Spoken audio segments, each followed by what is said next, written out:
Okay. So you're evens and I'll be odds. Okay, sounds good. All right, let's see. Fuck. It's high stakes. God. Well, welcome back to Oh, wait, what was the number? I IHMS. didn't see. It was a 7. Oh, well, sucks for you. Yeah. Well, welcome back to IHMS Power Rankings. I'm Pablo, once again joined by the one and only Jacob Hamilton, Mr. Travis Ettiene Truther. Yes, Uh, sir. when you really should have been a James Robinson Truther, No, fuck that man. but Ruined my life. it's sometimes it's tough, but no one has it quite as tough as the Dinkle man himself, James Dume, with a stunning 33-point performance this week, That was elite. 33.94.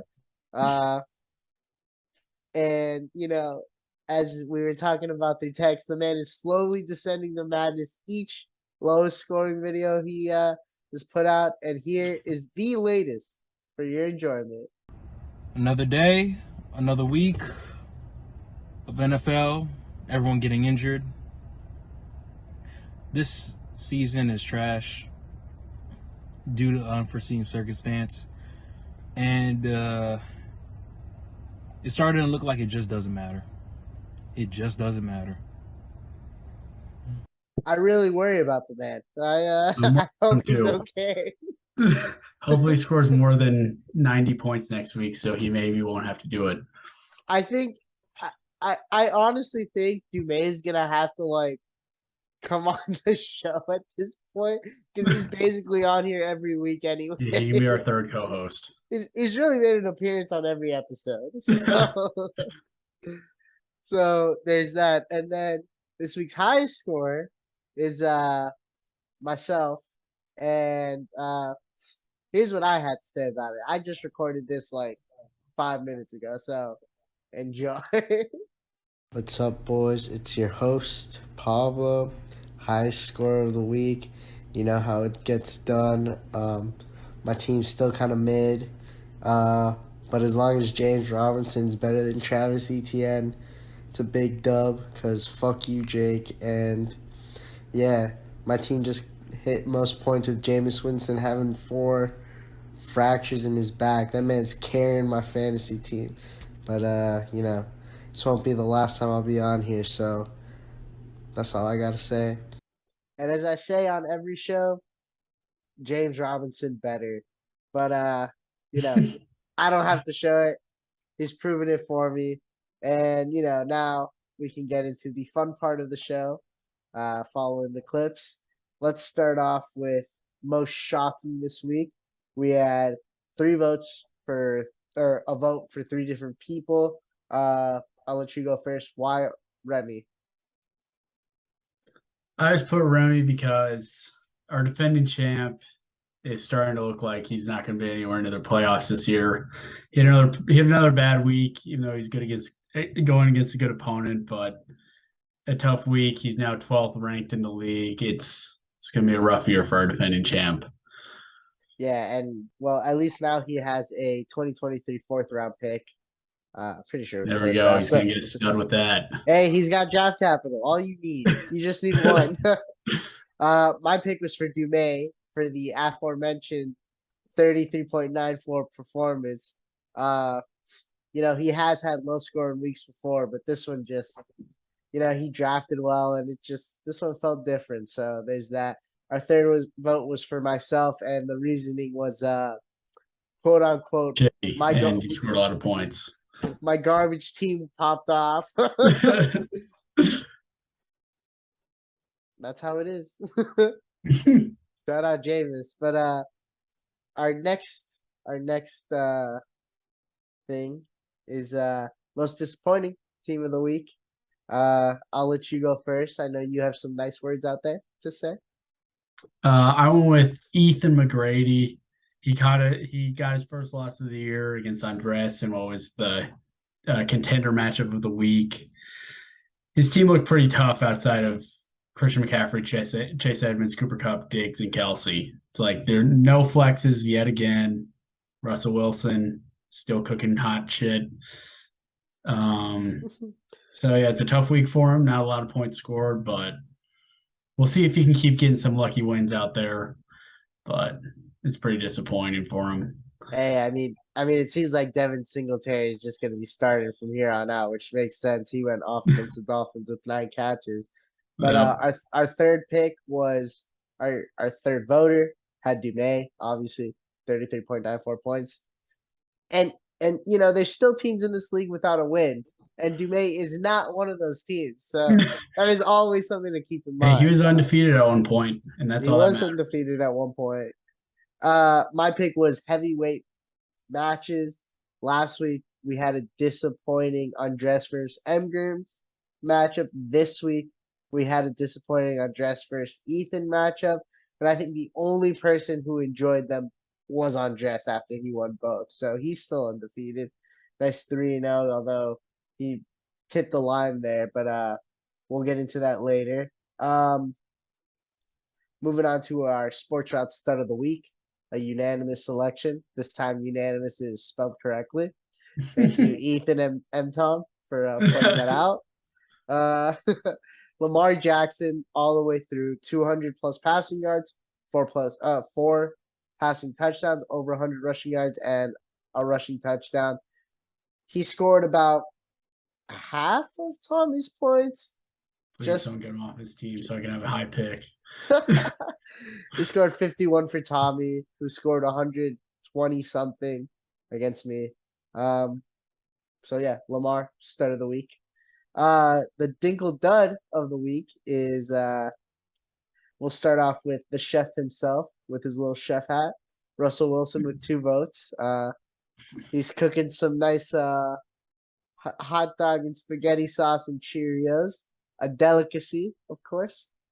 And your vote was Dinkelberg's entire team. Yep, named it. What the dud of the week is named after Dinkelberg himself. His entire team decided to live up to the award's name. 2 guys with 0 points. No one over 10. 33 total points. Pretty self-explanatory here. And his defense had -4 points. Yes. Chargers that defense. too, yep. Can't forget about that. Moving on to our Country Central Clutch Player of the Week. You actually had Javonte Williams and Jerry Jeudy. I actually was also gonna add them because I'm just squeaked out the win against Ethan with their help. They played the Sunday night game. He also had Brandon McManus, which that's added to, and Kittle. And Kittle. Our third voter and I both went Devontae Smith. He was his highest scorer outside of Josh Allen, but Devontae Smith went absolutely insane this week, and it really did help put Undress over the top. He benched DK Metcalf DK Metcalf started George Kittle at one of the flex spots, and Devontae Smith really carried him in that position. So 2 names we heard a lot of, or 3 names we heard a lot of in these weekly award sections: Dumais, Undress, and Ethan. Opposite ends of the spectrums, and let's start at number 14 in our power rankings. Before we go into power rankings, there were actually 2 trades today. I was a part of both. You had the pleasure of being in one. Let's start with this first one. I traded away Rashad Bateman in a 2023 second-round pick from Stevie J to Stevie J for Alec Pierce, Raheem Mostert, and his first overall pick. Stevie J started the year 1-2, allowing the most points, which always the toughest stat. Yeah, but, that's just fantasy being unlucky. No, it really is. And right now his number 2 receiver was Tyler Boyd. I feel him on that. I have Tyler Boyd as my number 2 in another league. So I just traded for Michael Gallup. But what are your thoughts on this trade? Who won, and what should we expect moving forward? I like the deal. I think it's pretty even. Like, it benefits both teams. You get what could be a high first-round pick, especially if he keeps getting unlucky and misses the playoffs in a class that's really, really good. But he also gets Rashad Bateman, who's had a hot start to the season. a second round pick back too, so it's not like he's losing too much draft capital. But then I also like on your side that you got Raheem Mostert, now Pierce, a young receiver that is in an offense with not any other receivers, and then other than Michael Pittman, and then you have Raheem Mostert there, who you did trade away to me, but grabbing him was he's a good trade piece to use later to fill in maybe a tight end position you might have been lacking. And in the perfect transition, Jake and I had a nice little deal following, probably like an hour later, in negotiations immediately after, Mm-hmm. sending Raheem Mostert from my team to his for Robert Tonyan and a 2023 third round pick. It helps my tight end room, which already has Ingram and Mike Gesicki and Daniel Bellinger and Kate Auden.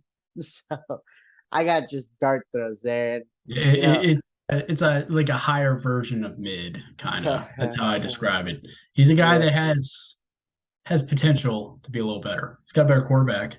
it's okay because it's Romeo Dobbs season and Chris Olave season anyway. So we move. But now we can get into the real meat, and we'll start at number 14. We have a newly familiar face at 14. Who do we have at 14?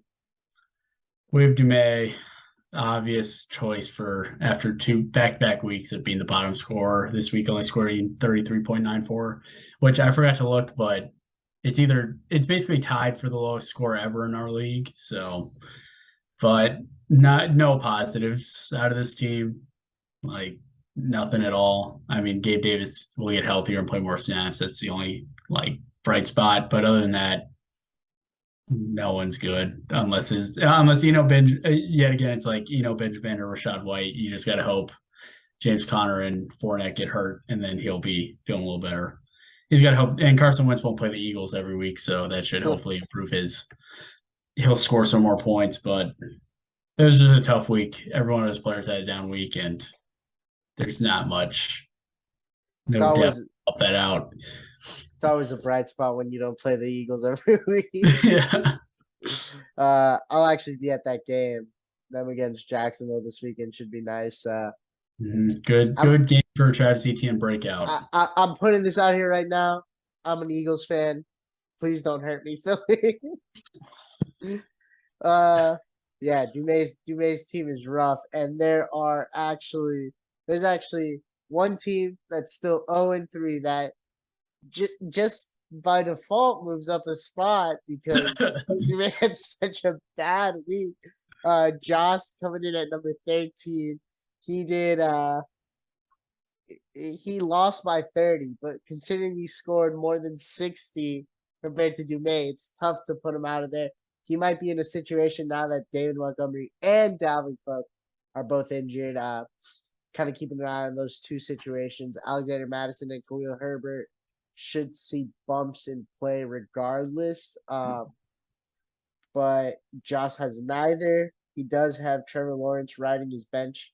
Might be time to saddle Matt Stafford and go with Lawrence. But yeah, he started Ashton Doolin, so we know he's setting his lineup, but it's gonna be another top 5 pick for Josh this year. He should consider trading away Dalvin and David, but we'll see about that. Who's coming in at 12? At 12, we have moving down a spot, Tommy Blythe, or what's his new name? His new name is the Wild Fucking Bullfrog, the man himself. I think I'll refuse to call him that in the future, but 100%. We'll give it one shout out. He had another decent week of scoring 116, but with Lamar dropping 52, like we said, Clyde Edwards-Helaire, third touchdown on the season in 3 games, so he scored another like nice 12 points, and then KJ Osborne also had like a big game, some long receptions, touchdown. Other than that, though, not much bright spots. Jahan Dotson finally had a down week. Devin Duvernay had another touchdown, so he actually had a decent week. And then Michael Carter slowly losing work to Breece Hall. I think his snap percentage is down to like 40%. So Tommy's team, after a pretty good start, is maybe looking like it's starting to trend downwards, but we'll see. Maybe James Cook can improve off his bench and Isaiah McKenzie. Maybe they can continue looking a little better and score points for him. Yeah, coming in at 11. And we need to put up the phone number for the trade addiction hotline for Tommy. He seems to be really suffering today. He saw all those trades happen any and flex he'd player say, and he'll send you a first. Hey, the man needs help.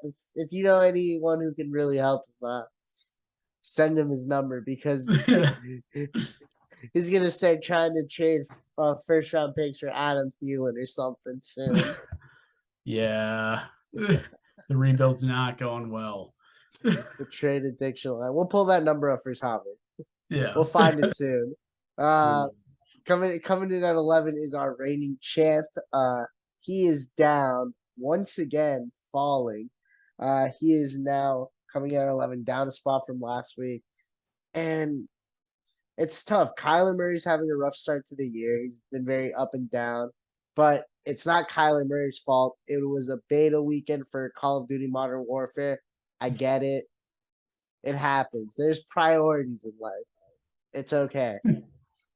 James Conner, the ever so reliable, was kind of had a down week because he was coming back from injury. Dalton Schultz was out, so that was a goose egg. And the rest of his team honestly performed well. It's just, had a tough matchup. And when your two best players don't perform and you have a goose egg from your tight end, it's tough. Zay Jones looks like he was worth the money that Jacksonville paid him. Kind of not really, but we'll see what Remy ends up doing. He has no draft capital outside of a late round pick. And I just think it might be time to break it down. But, we're still early in the season. I need to start selling. Moving on to number 10. Who do we number have? 10, we have a new number 10 this week, moving up 2 spots. We have JJ Bear, Josh, Nick Chubb, yet again, another huge week. He's still in that timeshare that Cleveland has, but he's such a good running back that I think he's the highest scoring running back on the season right now. He's RB1 right now. Yeah.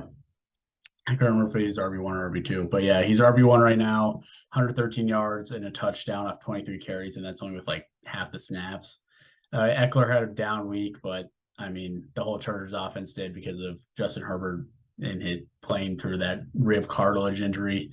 Kirk Cousins had a pretty Kirk Cousins week where he's had a pretty good fantasy week, but didn't look as good in real life.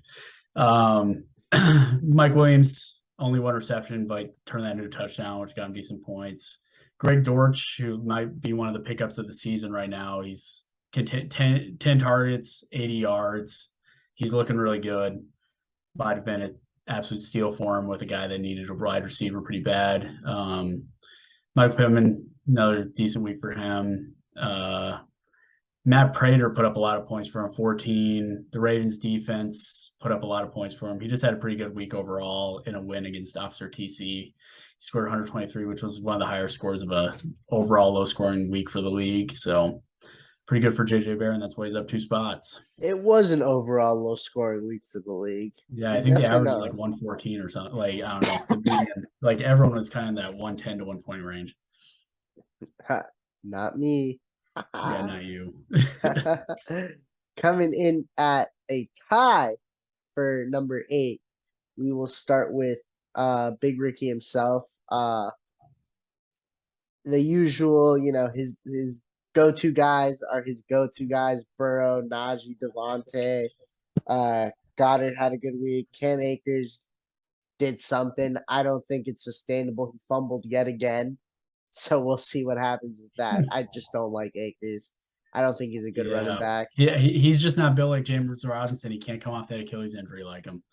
Built different. Drake London looks like a steal, though. Drake London's going to be, once they figure out that quarterback situation, Drake London is really going to be that guy. So he is wide good. Receiver shouldn't be that good off the bat. Yeah, no, and we've got a couple that have been great, and we've seen it in recent history. These guys are coming in and they're performing immediately. One of the biggest holes on his team, though, Zach Moss is still a starter for his squad. So we will see. He put up decent numbers. He's still waiting for Odell to sign on a team and come back to have another flex guy. But 9's a good spot for him. He's 2-1. Tied for 8 is a good spot for him. He's 2-1. There's still holes there, but as long as his major guys keep performing, he'll be okay. And he's young enough where he'll have a good team for a while if he keeps on drafting well. But he actually beat the team that he's tied with at 8. Okay, we got coming in at the other number 8 spot. We got Stevie J. He just lost to Enrique. Had a big Ricky this week, who he's tied with. He kind of had a down week overall for some of his star players. Joe Mixon can continue a slow start. Hopefully that's not his age drop off, and it's just an overall slow start for him. Tyreek only scored 4 points with 2 receptions, which is down week, but tough game against the Bills. Go Finns, baby. Darren Waller, tough week, 3 points. Kareem other than that, it's Kareem Hunt kind of an average week. But then he got good weeks out of Aaron Rodgers, Josh Jacobs, and Tyler Boyd. Tyler Boyd especially had 1 long touchdown pass that got him a good fantasy day, but still wasn't enough to get him over the hump of Big Ricky. And really not a great week. Russell Gage had a very good week, but that's mainly just because Tampa Bay, their top 3 receivers were all hurt, so shouldn't really be expecting that every week, but good start. But he did have Khalil Herbert on his bench, who, if Montgomery's out for a decent amount of time, could help Stevie J improve his record, maybe go on a bit of a winning run. Funny enough, I think that drive that Russell Gage scored that touchdown, he probably had 6 catches alone in that drive. Yeah, I think so. I mean, that was the only time the Buccaneers moved the ball, so it's it very possibly could have been. Because he had 12, and I don't it's kind of where did those come from? Yeah, it was when it was after Jair Alexander came off the field with cramps or with a groin issue, right? Yeah, hopefully that's not a big deal, but yeah. You never know with the Packers injuries.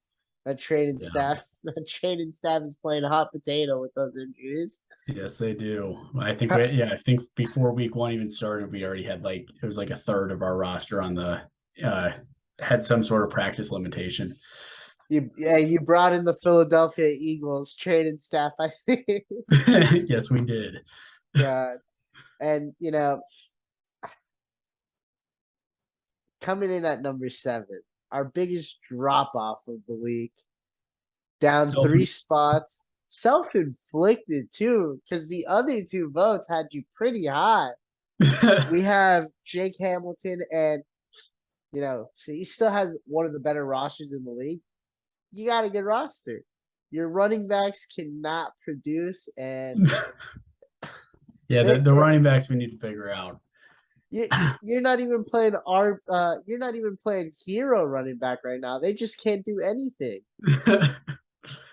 Zero running back. You're supposed to get at least a little bit of production, and I'm getting 6 points a game here.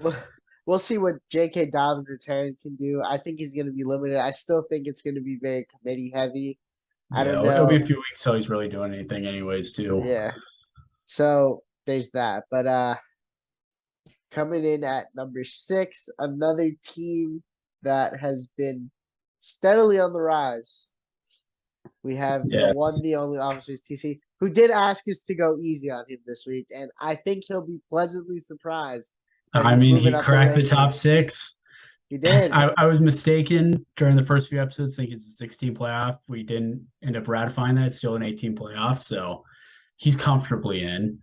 But we have, he's rose 2 spots, even though he got his first loss of the season, but still showing some potential in that team.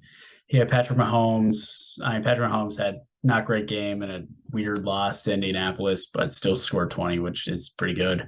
Cordero kind of showed what he's shown last season, 141 yards and a touchdown. Aaron Jones had a tough week, but it was, not a very offensive game against the Buccaneers. Christian Kirk playing very, very good still. He dropped 16. Garrett Wilson had another pretty good week. But he got hurt. Yeah, he got hurt. I don't think it's serious, though. I don't know. I haven't seen anything about it. Alan Lazard Had another touchdown. I think that's 3 touchdowns on the season now. So that's pretty good. He's not really getting that many yards, but he's clearly a red zone target of Aaron Rodgers, so that helps CBJ out a lot. This is Sterling opposite Shepard tearing his TC. ACL and then getting cut. That's pretty tough. That's a little brutal. Officer TC. Sterling Shepard getting cut. Almost getting cut immediately. pretty brutal. You should write him an apology letter or something for that, because that's just like I think you have an IR spot. Just give it to him. Michael Gallup's about to come off the IR spot. Just wide receiver for wide receiver.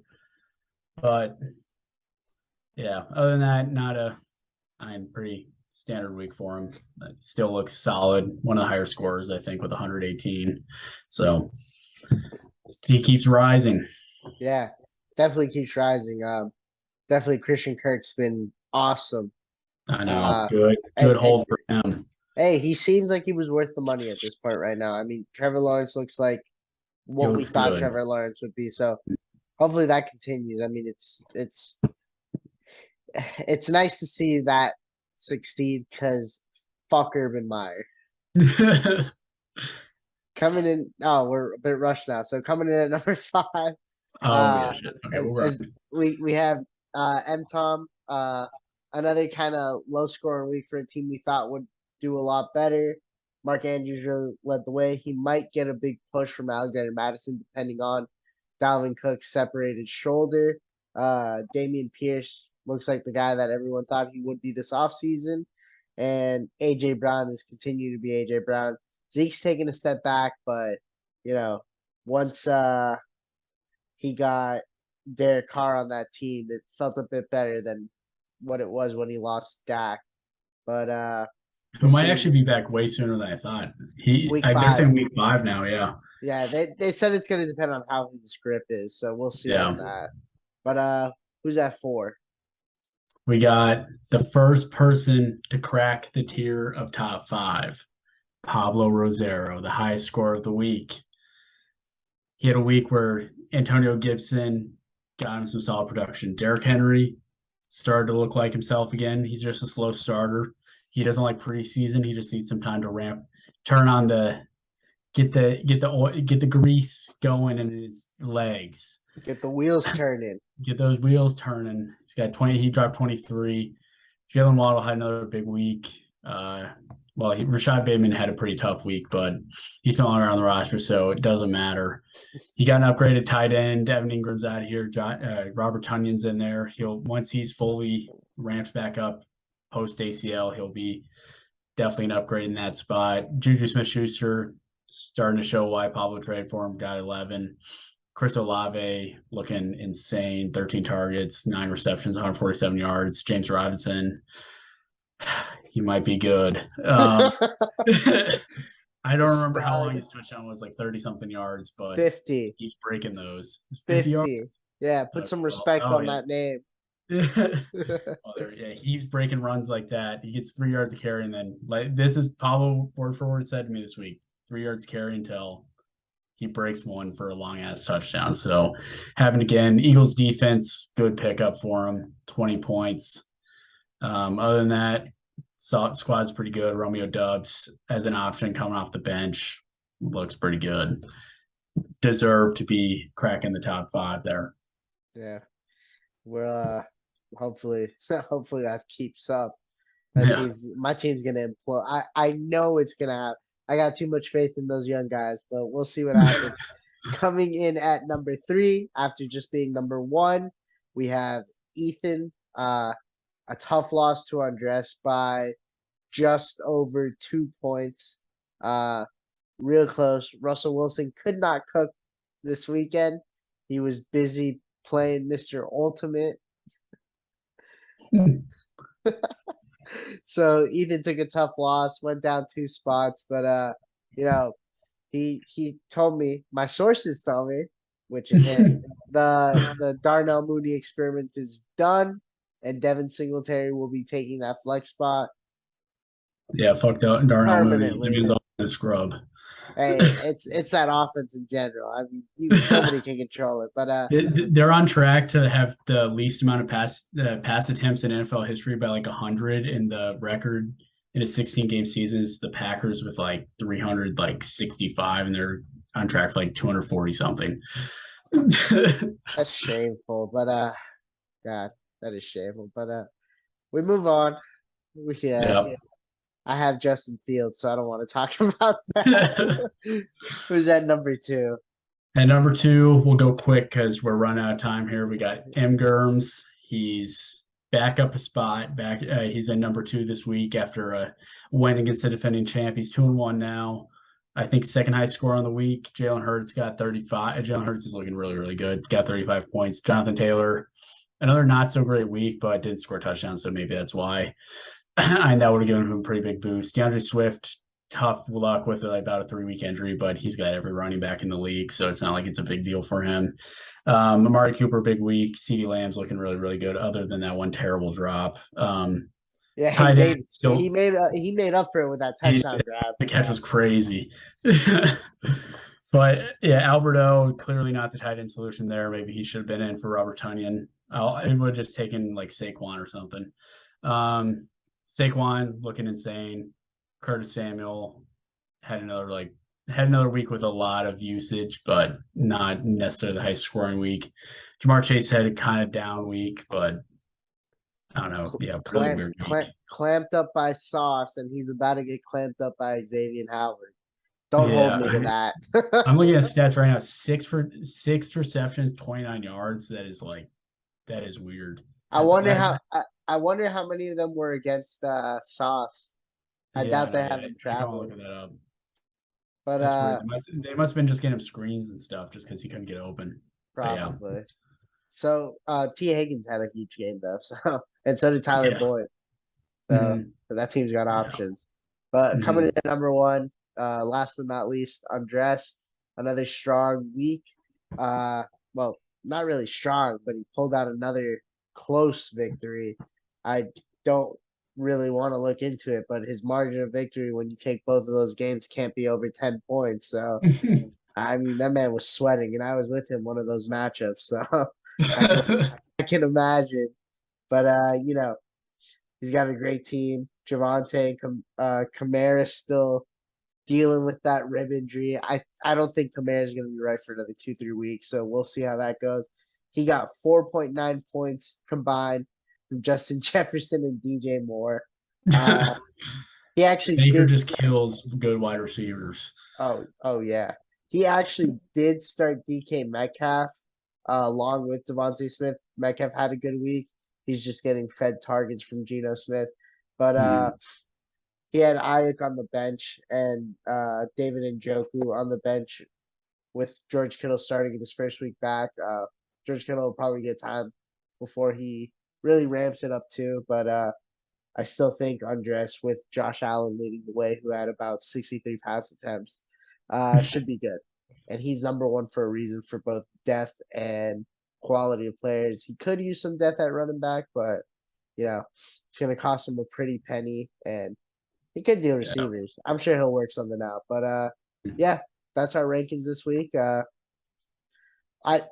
This week was a tough week to put together. A lot of life things, but not the best preparation, as you can tell from the start. But but here is what we know. Dume, Joss, you guys are garbage. Please figure it out. Not just for us, but you got Tommy over here feeling miserable because his team sucks after saying he was going to rebuild. You got Remy and Enrique who just don't talk. Ethan also, I'm tossing him in that category. You got Josh. Got, messages. You got Josh who's finally active, but half the things he talks about are even football related. He's mainly into the gambling side of Sleeper. Then you got Jacoby coming after us for our power rankings. You got Stevie J, me, Stevie J, Jake, Andres, M. Goods, and M. Tom actually talking about football and hyping our teams up. So, it's a fun league. It's always great. And I promise you, in writing, put it down. Next week's show, we It's got gonna be we, insane. we got some pretty fun things planned. So just keep unless the Dolphins lose, then fuck you guys. But that's all the time we got. I'm Pablo Rosero, I'm Jake. and this is the week 3 power rankings for the IHMS League. Thanks for joining us, guys. 3, 2, 1,